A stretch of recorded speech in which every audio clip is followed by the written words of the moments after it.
Hello everyone, glad to be back. Today is 15th of October, Sunday, so I hope you have a great day and a great weekend.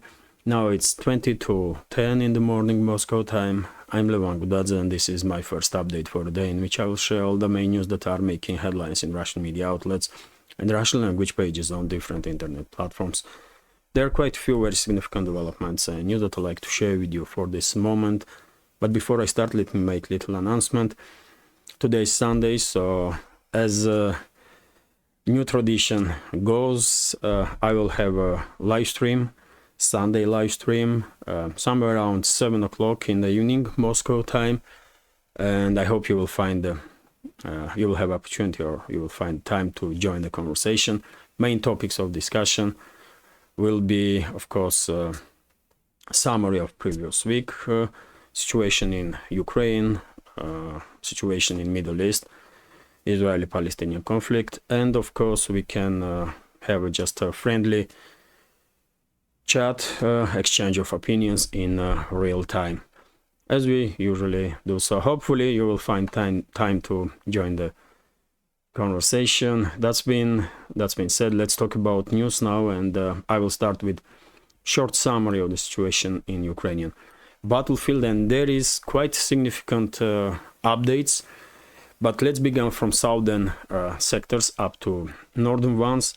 So Kherson region, no significant changes, although yesterday Russian media outlets did report that Ukrainian forces did try to conduct landing operation, small landing operation on the left bank by crossing Dnieper River, and the Russian side was monitoring movements of Ukrainian forces, and as a result of short but fierce battle, some 4 Ukrainian boats were destroyed, and yet again, according to Russian sources, and the Ukrainian side lost about 20 military personnel, and whoever survived this clash retreated, or at least tried to go back to right bank. But overall it's usual stuff: artillery duels between the sides, recon operations, constant struggle to control these islands, small islands in the Dnieper River and delta of this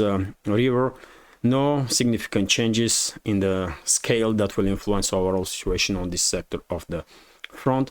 When it comes to Zaporozhye and South Donetsk sectors of the front line, in Zaporozhye sector also no significant changes. Russian side is conducting local scale offensive operations in direction of Rabotina, in direction of these fields between Verbova and Novoprokopovka, where a significant number of Ukrainian forces are concentrated and are trying now to dig in somehow to prepare themselves for, at this point, I guess, inevitable Russian local scale offensive to encircle entire this grouping of forces of Ukrainian army in Orekhov bridgehead.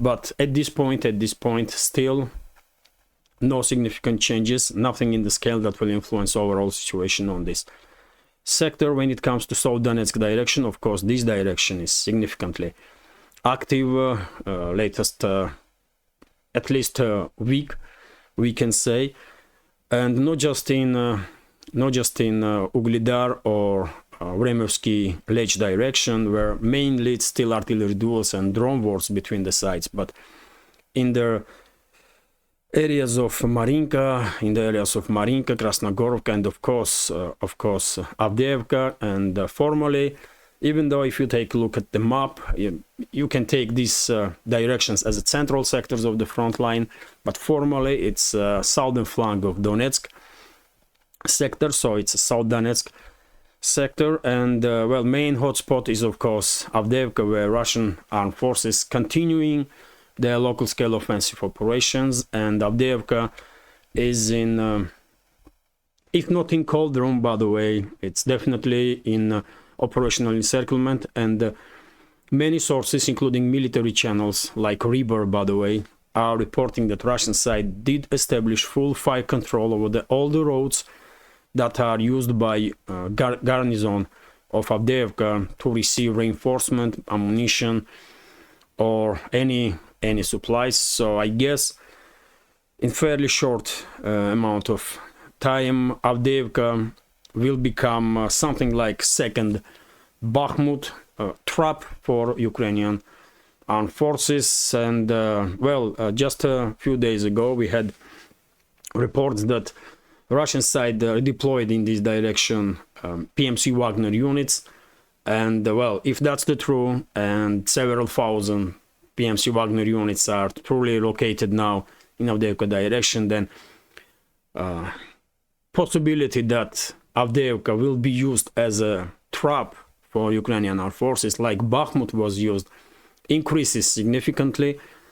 I was predicting this kind of development for a long time, that Russian side will use Avdeevka in the same way as Bakhmut was used.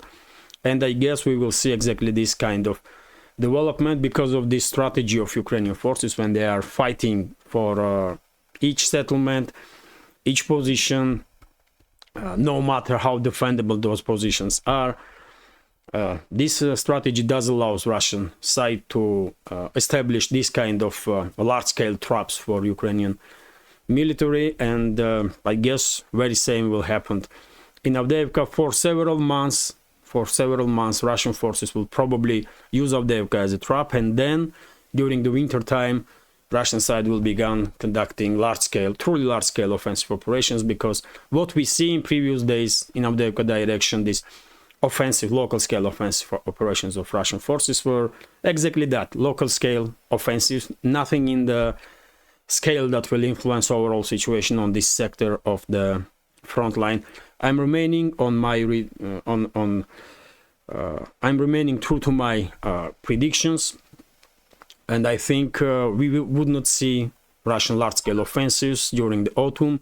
It will happen during the winter. That's most likely, I guess. And although of course, at any point Ukrainian defense lines may crack on any of the sectors of the front line, and this opening will be used by Russian forces, and as a result some settlements, even cities, may end up in Russian control. But when it comes to large-scale offensives, I think it will take place in the winter time. And we have also quite interesting reports about significant developments on the northern sectors of the front line. If in direction of Seversk, it's mainly artillery duels and reinforce operation. Russian side are quite active in Liman direction when it comes to ground operations, and also on the southern flank of Kupyansk. But this morning, by the way, we had reports, and I did share this information on my Telegram.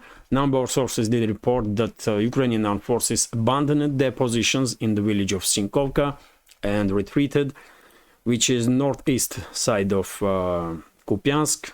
This is Kupyansk here, by the way, and this is Sinkovka settlement. Well, we had such a report several weeks ago, if I'm not mistaken, that Ukrainian forces left Sinkovka. I guess then after several days they went back in this settlement, which is almost entirely destroyed, by the way. And we have now also such a reports that Sinkovka is at least in the gray zone, or there is no Ukrainian forces inside this settlement. I will take this report with a pinch of salt, but because of significant increase in activity of Russian side on northern sectors of the front line, also it's quite possible, in my understanding, that Sinkovka is definitely under Russian control at this point, or in a gray zone, which significantly increases likelihood that during the next several weeks, before rainy season will go in full force, we may see some offensive operations in direction of Kupyansk itself also. But overall, it still be local scale offensive operations, by the way. Nothing in the scale that will influence overall situation on the northern sectors, because large-scale offensive operations will need participation of tens of thousands of military personnel, hundreds of thousands, I should say. And that type of operation will probably take place in the winter. For example, some may think that recent Russian offensive operations in Avdeevka direction was quite large scale, but in my understanding it was local scale, because maximum 5 to 10,000 Russian military personnel participated in this operation, maybe not even that. So I would not call this type of operations large scale, man. It's a local scale, quite successful operations on Russian part, but nothing in the scale that will influence situation on the front line in immediate future, in next day or two. And Avdeevka, of course, will become a trap for next several months, for deadly trap for next several months for Ukrainian armed forces, if they have no changes in their tactics, because it's obvious that Avdeevka will become under full Russian control. It's only a matter of time, and at this point at least, someone in Kyiv should think, are they really able to sacrifice additional 1 or 2 brigades or even more to hold on to some positions in Avdeevka for just a week or two? They did sacrifice tens of thousands of people for Bakhmut. We all remember that, and what they achieve with this? Nothing, isn't it? And this is it when it comes to short summary of the situation on the battlefield. It's a local scale skirmishes, artillery duels between the sides, and Russian forces are conducting local scale offensive operations in several directions. One is, of course, South Donetsk, in particular Avdeevka area, Krasnogorovka area also, and northern sectors also can be counted as an area, theater of Russian offensive operations. Also local scale, nothing is happening in the front lines right now that will influence overall situation in immediate future. We also had reports, by the way, that Russian Air Force did conducted strikes on Zmyiny Island with the FAB 500 bombs. Maybe Ukrainian side was preparing another maritime drone strike on Russian Black Sea Fleet, or in direction of Crimean Peninsula, and well, possibly Russian side take decision to conduct preventive strike to enable Kyiv regime to conduct maritime a drone strike. Yesterday, some media outlets, by the way, some independent sources, let's say this way, did report that one of the Russian patrol boats were hit by Ukrainian drone, maritime drone, and when tugboat went to this patrol boat to take it to the port, this tugboat also was attacked, and according to some reports, this time these maritime drones were fully submersible. So something new in hands of, if that's the case, then some new weapons have been delivered, I guess, to Kyiv regime, and Russian side will be forced to find out how to deal with this new type of weapons that Kyiv regime is deploying. And they will. At this point, by the way, we all know that mainly Russian fleet have been relocated from Sevastopol in direction of Novorossiysk, in direction of some other ports, not just on the Black Sea, but also in Azov Sea, and the main ships, main battleships of Black Sea fleet are more or less safe, I guess, but patrol boats still remaining in and patrolling, conducting patrol of areas around the Crimean Peninsula, and they may become targeted by this fully submersible Ukrainian drones that probably were delivered to Kyiv by United Kingdom. Probably. But of course we will learn some more information about it, and I will share additional news on my Telegram and on next in next updates. And dear friends, before I continue with some additional news, I will note, if I made, that this project with several channels, including this one on YouTube, Rumble and Telegram, exists solely to thanks to support of members of our community, and I will be immensely grateful if you will also consider to support with small donations through PayPal, buy me a coffee, or by subscribing to my Patreon page. You can see links under this video in description box or in the pinned comment. That's been said, let's continue with additional news. And the RIA Novosti is reporting that during the night, early hours of this morning, Russian air defense systems did shut down or suppress 27 Ukrainian drones over the Belgorod and the Kursk region. A large-scale drone attempt from Kiev regime to conduct large-scale drone attack deep inside Russian territory, but it seems like Russian air defense systems were ready for this, and at this point, Russian media isn't reporting about any significant damage on the ground or casualties. Also, by the way, TASS news agency is reporting about this failed attempt on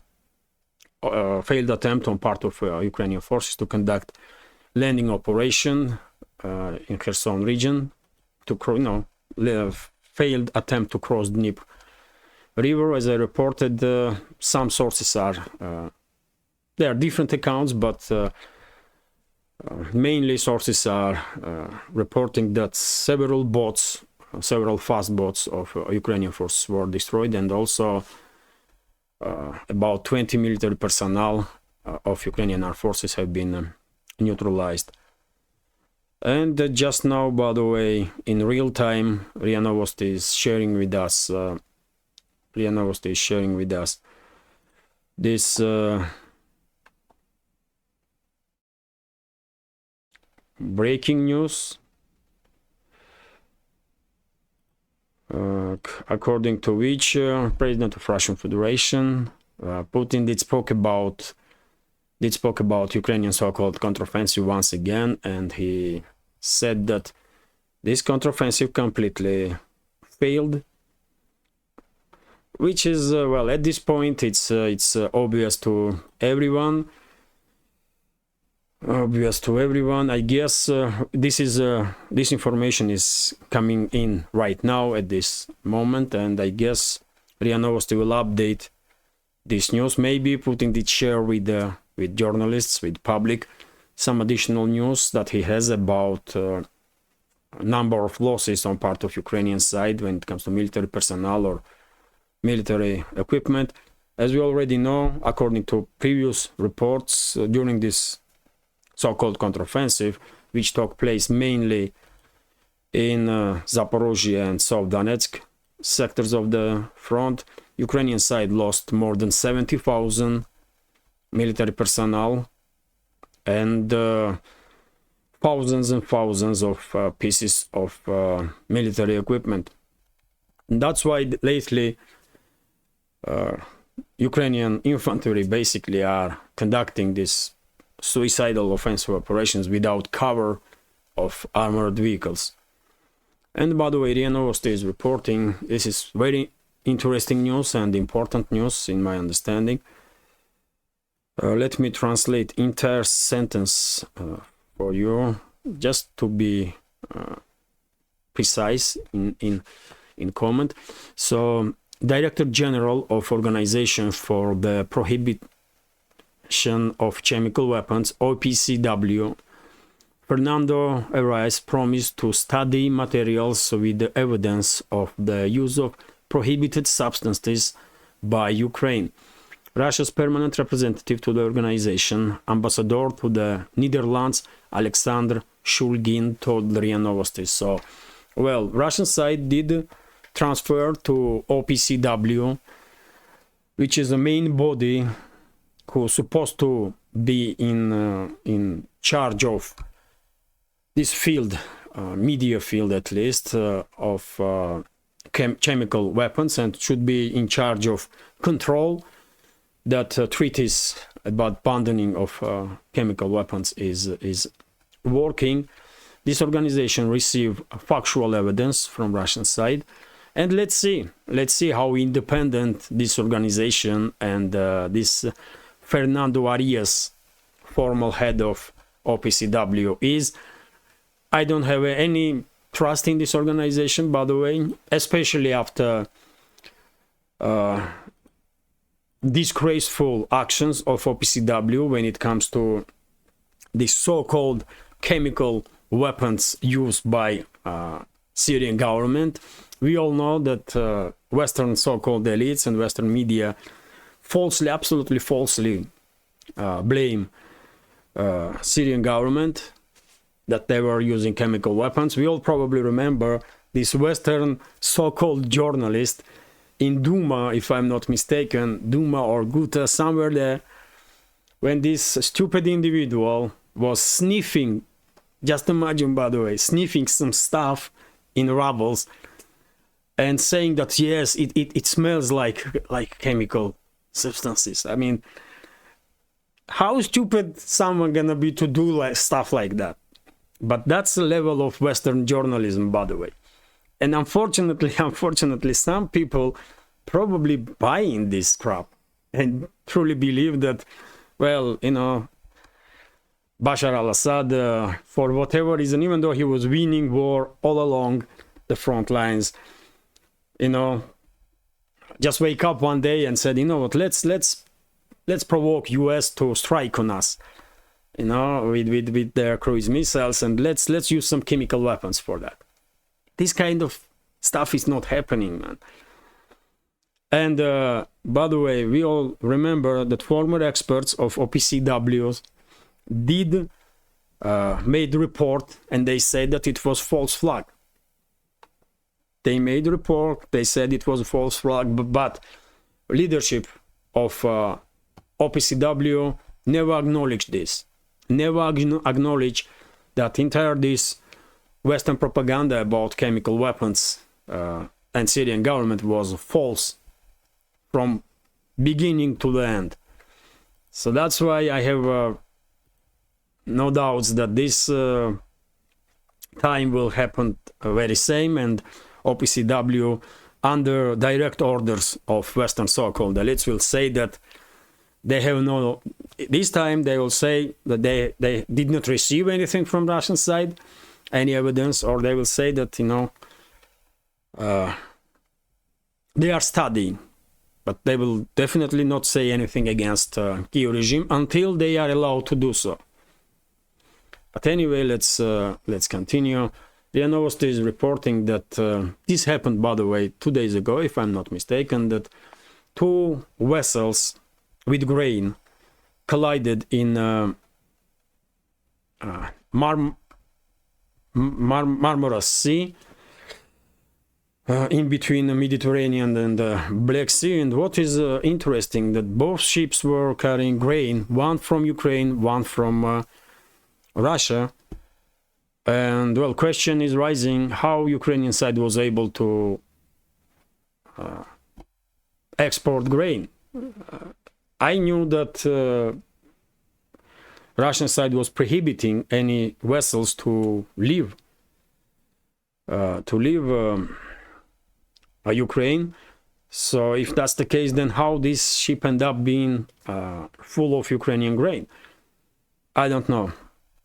Maybe some negotiations are taking place behind the scenes and Ukraine is still exporting its grain, maybe.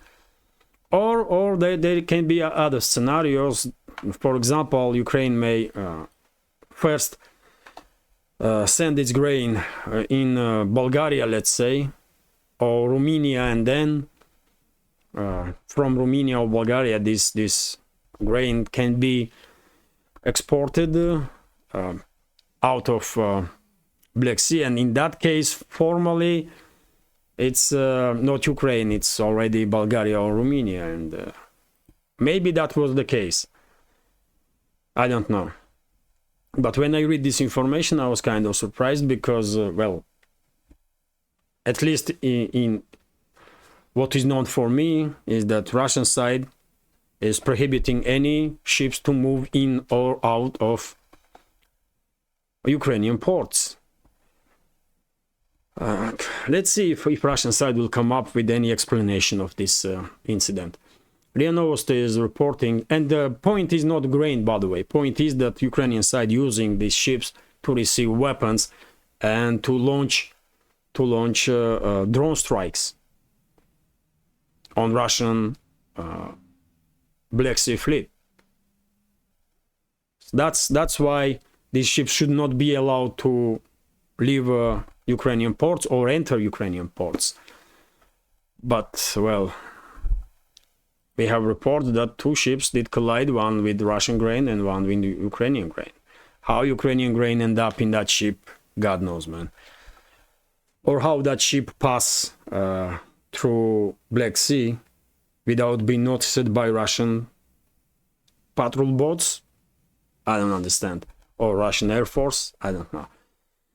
Anyway, let's continue. RIA Novosti is reporting that Crimean Bridge, by the way, is fully operational now, 18 days earlier than engineers were stating.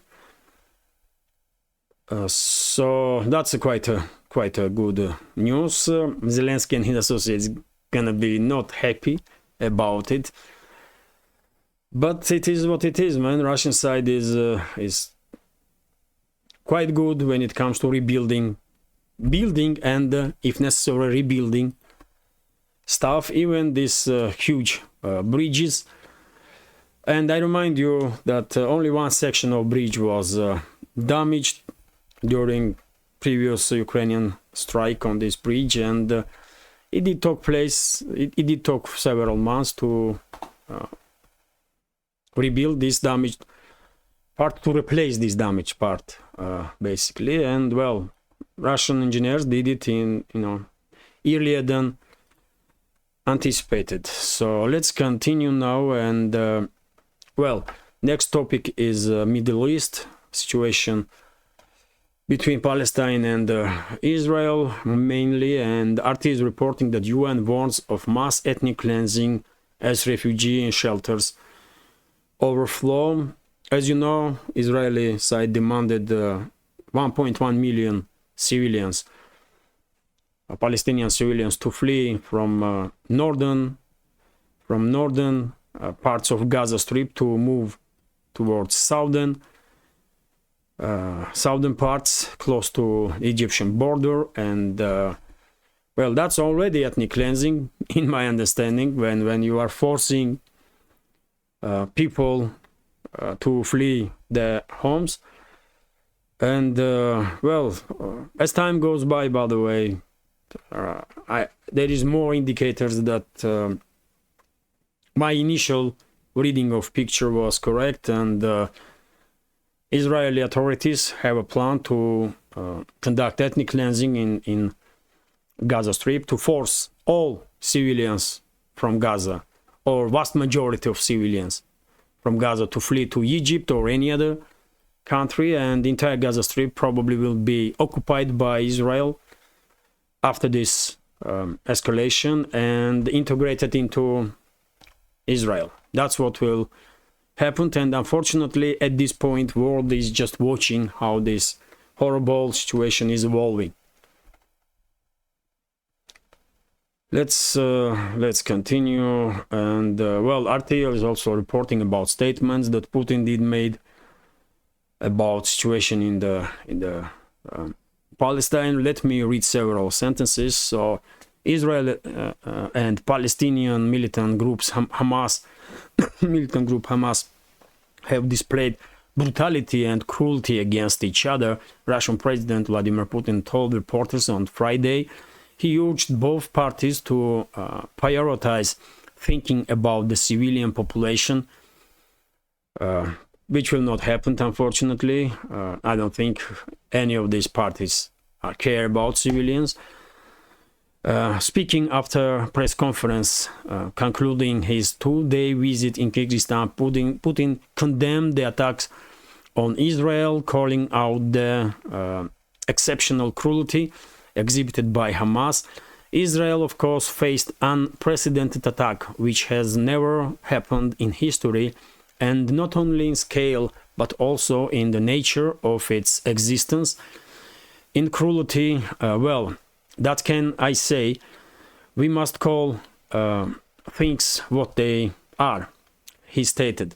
At the same time, Israel has responded to the attacks on a massive scale with quite brutal methods, Putin noted, urging both parties to think about the civilian population despite all the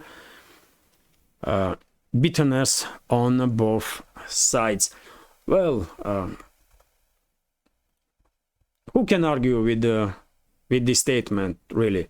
Both sides are committing some brutal, cruel actions, and as a result, civilians are struggling, and civilians are dying and losing everything. Both sides are committing war crimes, by the way, no doubt about that, and crimes against humanity. That's my reading of this picture. And well, Putin is more kind of diplomatic. He may not use extreme vocabulary to say as it is. He is a politician. He uses some diplomatic terms still, although his statement is quite tough. But I will say directly, and both sides are committing crimes against humanity, no doubt about that. Both sides are acting as a bunch of criminals, stupid terrorists, bloodthirsty terrorists and criminals. That's it. I'm talking about leadership of Israel and Hamas. And as a result of it, civilians, thousands of civilians are dying, by the way. And unfortunately, if things not stop, if world will not intervene, even bigger tragedy will take place. RIA Novosti is reporting that, well, Russian side did made statement that Moscow is ready to be mediator between the sides to achieve a ceasefire and to begin peace negotiations. But unfortunately, and this was stated by Putin himself also, by the way, but unfortunately, I don't think at this stage anybody in Israel or Washington, in London, even thinking about peace or ceasefire. I'm 100% sure, by the way, that this operation that is conducted by Israel and will continue with ground operation and incursion into Gaza Strip, this operation has as a main task to force civilian Palestinians to flee Gaza forever. And Gaza Strip will be reintegrated into Israel. That's how Netanyahu and his criminal government wants to deal with the Palestinians. That's their plan. I'm 100% sure about it, man. And I say it from very beginning, that they will implement Karabakh scenario in the Gaza Strip. I want to be mistaken, but unfortunately there is too many indicators that, Israel will conduct exactly that kind of operation. And also RT is reporting that US sent second aircraft carrier to Israel's aid.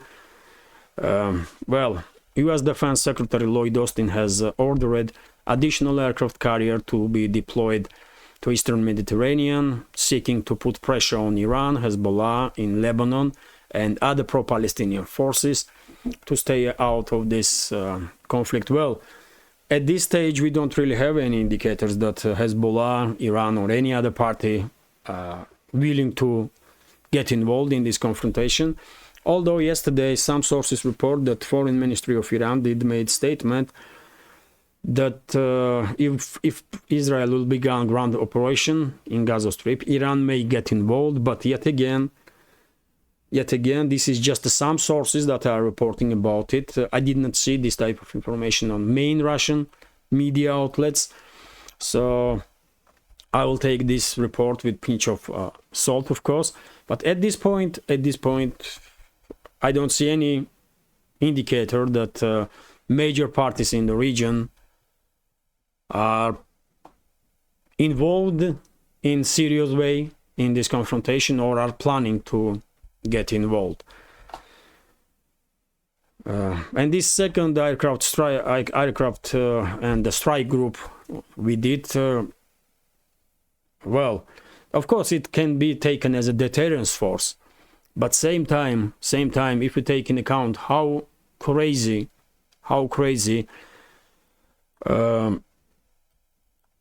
Western so-called elites are, I would not be surprised, by the way, if they will provoke third parties to get involved, like Lebanon or Hezbollah or Iran even. Which is not far away really from Israel. That's Iran here, and that's Israel. And well, in that case, if Iran is targeted, then world is in deep trouble, because straight away Persian Gulf will be shut down, and there will be no maritime navigation in the Persian Gulf for a while. And by the way, this is one of the major routes we are talking about of export of energy, oil and gas. And if that's the plan that Western so-called elites have, well, then China is coming into play, because of course such action, first of all, will be against China, to cut off Chinese economy from Middle Eastern energy source. And Washington and London well may use this crisis between Israel and Palestine to conduct some operations in a bigger scale, in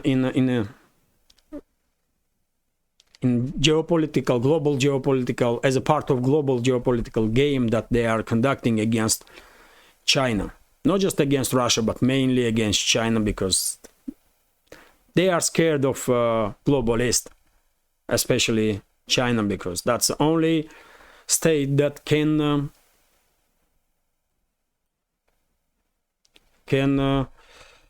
be seen by world as alternative, economical, financial, and so on, alternative, technological alternative to the West. And Western elites are afraid that they're gonna lose this dominance over the world if global South will continue this growth.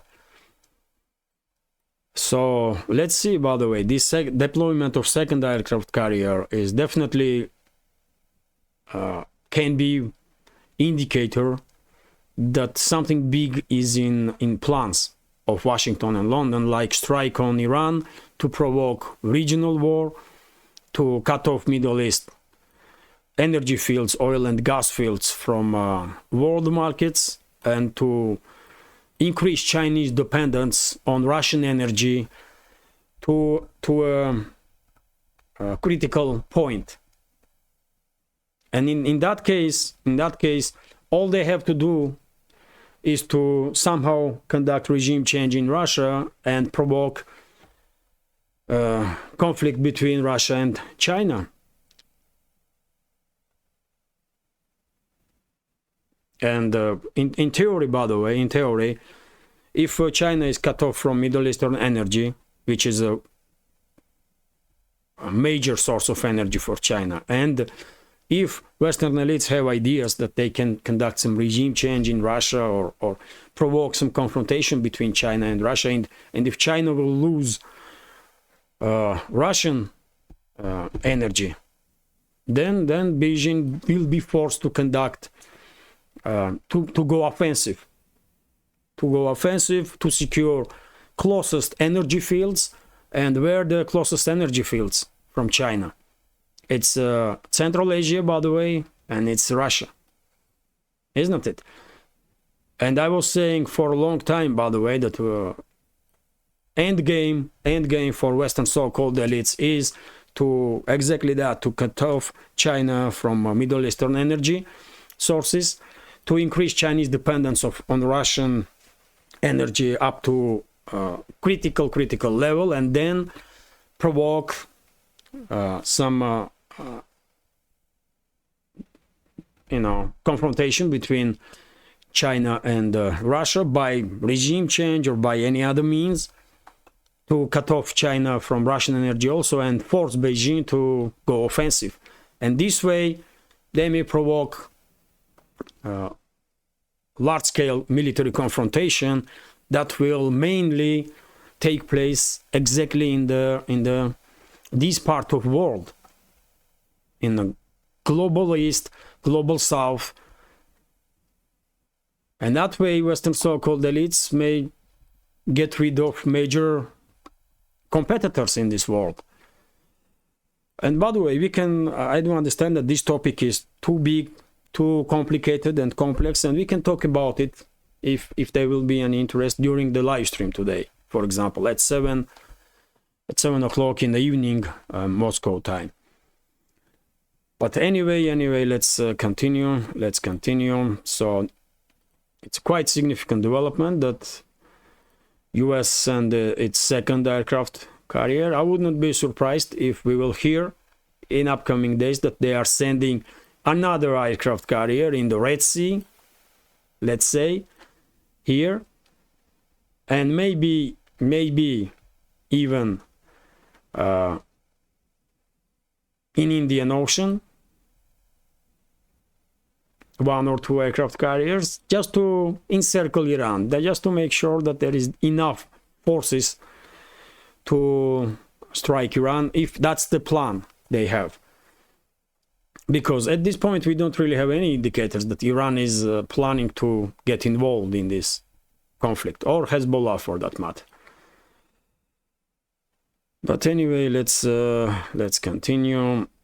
And by the way, we also have reports that a few dozens of fighter jets, fighter bombers have also been deployed to Middle East by USA, and we have also a report, according to TASS news agency, 26 expeditionary corpus of US Marines will also be deployed close to Israel, in one of the Israeli neighbors that are hosting US bases, maybe in Jordan, by the way, maybe in United Arab Emirates or Saudi Arabia. But that's yet again a level of indicator that US is preparing some high level of escalation in this region. This is not for deterrence, by the way. This is for something else. And well, let's hope no country will attack Iran, because in that case, entire world is in deep trouble for sure. Let's continue. And RT is reporting that IDF, Israeli Defense Forces, are denying allegations that they did strike evacuation convoys on purpose. Well, we all probably see yesterday this video and photo materials on internet, according to which and according to claims of Palestinian side, by the way, were civilian convoys that were fleeing northern sectors of the Gaza, but came under fire of Israeli side. And even though IDF is denying direct direct strikes on civilians or on civilian convoys, they also saying that freak accidents may happen. So basically they saying, you know, we don't care, man. That's what they are saying. Freak accidents may happen. Really? With precision guided weapons? Freak accidents? I don't think so. RIA Novosti is reporting that, still yesterday there was some exchange of fire between Israel and Lebanon on the borderline, and even though for this moment Hezbollah is staying out of this conflict, time to time they are opening fire in direction of Israeli forces as a retaliation. Then Israeli side is striking Lebanon, and they also claim that this is retaliation. So these cross-border strikes are taking place on daily basis, but at this point we don't really have any indicators that Hezbollah is planning to get involved in this conflict in full scale or in full force. There is no such indicators. And no other party is acting like they are getting ready to get involved in this conflict. And that's why deployment of additional air force from US, and possibly very soon UK will follow suit, and UK will send its aircraft carrier, at least one, if it's operational. As we all know, UK has 2 brand new, we can say, aircraft carriers, and both are experiencing constant issues with constant technical issues, and I'm not really sure if any of them are operational at this point. But UK may send some Typhoon fighters or some other means to shores of Israel. France may follow suit also. So let's see. This is definitely not for deterrence, by the way. This type of force is for offensive operations. That's my reading of picture anyway. And well, despite this cross-border fire between Lebanon and Israel, as I said, there is no indicator that Hezbollah is planning to get involved in this conflict in full scale, at least for now. Also, by the way, several news about some economical development, if I may. How long is this video? 45 minutes. Time goes, man, too fast. Okay, just headlines then. RT is reporting the JP Morgan boss warns of the most dangerous times, and Jimmy Dimon, CEO of JP Morgan, did say that, the continuing conflict between Russia and Ukraine, coupled with the escalation of Israeli-Palestinian hostilities, could have far-reaching consequences for the global economy and geopolitical relations. Well, definitely. Sometimes these individuals, multi-billionaire criminals, may also say something true. And of course, if I would not say it about conflict between Russia and the Western so-called elites in Ukraine, but I do definitely see risks that further escalation in Middle East may definitely cause severe problems for global economy and global security. As I just spoke just a few minutes ago, if Iran is attacked and if navigation is stopped in Persian Gulf, by the way, then the world's economy is in big trouble. China is in big trouble, and the world economy is in big trouble. And the entire world security will end up on balance. Let's continue.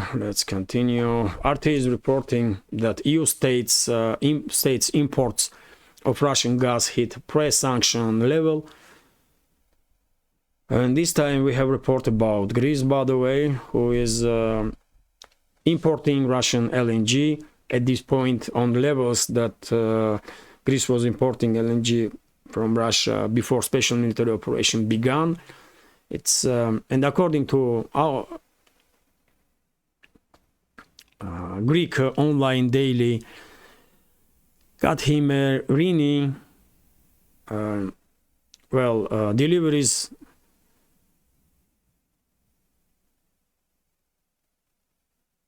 according to this outlet, the deliveries meant the share of the Russian gas on the Greek market in the first 9 months of the year jumped from 35.7 to 45%. Well, and Russia is, by the way, second biggest exporter of LNG to Greece at this point, and number one, guess who number one is? US, of course, by the way. US energy companies gonna be very happy with Biden's administration, because they destroy Nord Stream pipelines. They forced European so-called elites to impose sanctions on Russia, including in energy sector. And even though they are now buying Russian LNG and paying twice more, eventually, who is the winner in this situation? US, of course, and US energy companies that are selling twice as expensive gas to Europe as the Russian gas, and nobody is saying nothing because they cannot. One call from US ambassador in any of the EU member states, with the exception of Hungary maybe, one call, not even from Washington, from embassy of US in that country, and well, leaders of those countries will probably in real time in TV will step on their knees and will apologize to US for everything. They are just you know, puppets, man. They do whatever they are told to do.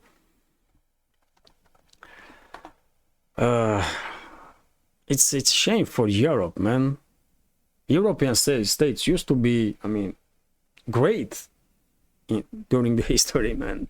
Some of those states have unbelievable past, and now they are just colonies, man, like colonies of US. And US ambassador is a real boss in these countries, like in France, in Germany, in just any country, man. In Italy, in Spain, the US ambassador is a real ruler in those countries. And they can order leaders of those countries to stay in their knees and kiss flag of US, by the way, and they will. They will. 100%. That's what they are, man. Just dogs that do whatever they are told to do. Simple as that. Anyway, I have no respect for these so-called Western elites, and I will never have any respect for such animals, for sure. But let's continue. Bulgaria, by the way, slaps tax on Russian gas. Okay, they want Europeans to pay more for energy. Okay, they will pay more for energy because eventually, if they put additional $10, let's say, for 100 cubic meter of Russian gas, that's what they are planning to do. Eventually, who's gonna pay for this? Of course, European taxpayers, ordinary European households that are already struggling with prices and inflation and some economical situations in their countries because of these crazy puppets that are run their countries under orders of Washington and London.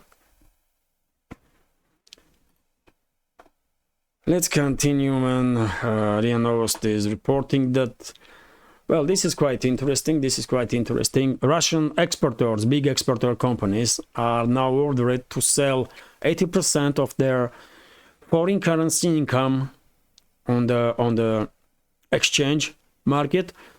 And well, if this is implemented, then I guess Russian ruble, for some time at least, will not just stabilize, but maybe even get little stronger. Maybe, but I'm not sure how long this measure will be implemented, will stay, and also maybe these big exporters will begin to conduct some, you know, shady operations and move their funds, foreign currencies, in some offshore accounts. So will it work? I mean, that's the question. Will this measure work? Because, I mean, Russian oligarchs and heads of these Russian big companies, do they care about Russia or Russian citizens or interests of Russia? Of course no, man. Of course no. They are puppets of the real rulers or true rulers of the West. They are anti-Russian extremist force and should be neutralized, in my understanding. And they will one day. Maybe Putin don't see them as a danger, or maybe he thinks he can control those oligarchs that are robbing Russian society. But there will be other presidents one day, and he or she will take care of those criminal oligarchs, for sure, that are robbing Russia and Russian society. And exactly this will happen now, by the way. If governmental officials think these oligarchs gonna play clean and gonna truly sell their income, foreign income, or income in foreign currencies on the market, they are very much mistaken, man. It will not happen. they will come up with some shadow operations and transfer funds outside of Russia. Anyway, 100% sure about it, man. In Russia, there is no oligarch that is not a despicable animal. All those oligarchs are criminals and should be in jail. 100%. And by the way, RT is reporting that EU probing X or Twitter over terrorist content. Well, EU is using any excuse to attack social platforms that they don't really are in full control of. And well, as we all know, Rumble is under attack in Europe. Now Twitter is under attack in Europe, and very same will happen with all the other platforms that not fully controlled by these so-called Western elites. It's obvious, man. It's obvious. And this is it. This is it for now. Hopefully, one day Western societies will wake up and they see how evil the ruling class or elite is, and how much dangers those so-called elites pose, not just for them, but for entire world. But until then, these so-called elites in the Europe, in the US or Canada will feel free to do whatever they want. Absolutely. And this is it for now. This is it for now, by the way. Hopefully, you will find this update interesting. And if so, wow, quite a long update, isn't it? And if so, please